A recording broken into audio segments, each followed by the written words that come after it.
নির্বাচনের আগে কেন বারবার সামনে আসছে হিন্দু মুসলিম বিতর্ক? কেন হঠাৎ করে শোনা যাচ্ছে বাবরি মসজিদ বনাম গীতা রিসাইটাল? এটা কি কাকতালীয়, নাকি এর পেছনে আছে বড় রাজনৈতিক কৌশল? নমস্কার, আপনি দেখছেন আজকের বাংলা, বাংলার খবর সবার আগে।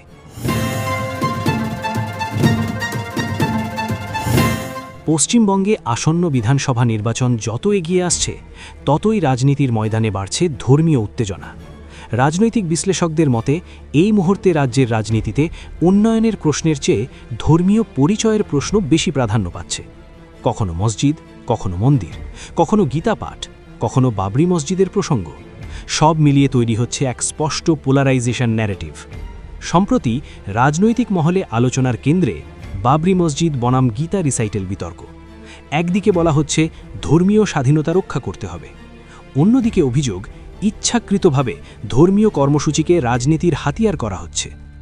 বিশেষজ্ঞদের দাবি, এই ধরনের বিতর্ক ভোটারদের আবেগে প্রভাব ফেলতেই পরিকল্পিতভাবে উস্কে দেওয়া হচ্ছে। রাজনৈতিক বিশ্লেষকরা বলছেন, যখন বেকারত্ব, মূল্যবৃদ্ধি, শিক্ষা ও স্বাস্থ্য নিয়ে প্রশ্ন বাড়ে, তখনই রাজনীতির আলো ঘুরিয়ে আনা হয় ধর্মীয় মেরুকরণের দিকে। হিন্দি ভোট একদিকে, মুসলিম ভোট অন্যদিকে, এই বিভাজনেই নাকি ভোটের অঙ্ক কষা হচ্ছে। এটা নতুন নয়, কিন্তু নির্বাচনের ঠিক আগে এর তীব্রতা বেড়ে যাওয়াই বড় ইঙ্গিত।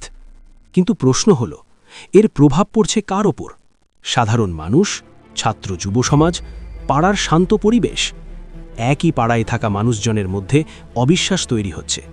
সামান্য ঘটনা থেকেই তৈরি হচ্ছে বড় বিতর্ক। রাজনীতি বদলাচ্ছে, কিন্তু ক্ষত ঠেকে যাচ্ছে সমাজে।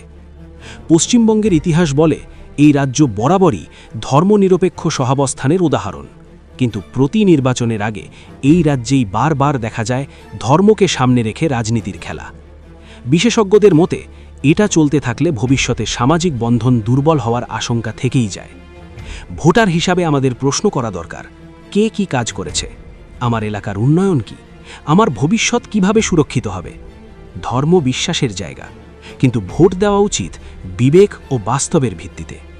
নির্বাচন আসবে, নেতারা বদলাবে, কিন্তু সমাজ আমাদেরই। ধর্মের নামে বিভাজন নয়, প্রয়োজন শান্তি, উন্নয়ন আর সহাবস্থান। এই ধরনের গুরুত্বপূর্ণ রাজনৈতিক বিশ্লেষণ পেতে আজই সাবস্ক্রাইব করুন আজকের বাংলা, লাইক দিন, শেয়ার করুন আর কমেন্টে জানান আপনার মত কি। দেখা হবে পরের খবরে। আজকের বাংলা, বাংলার খবর সবার আগে।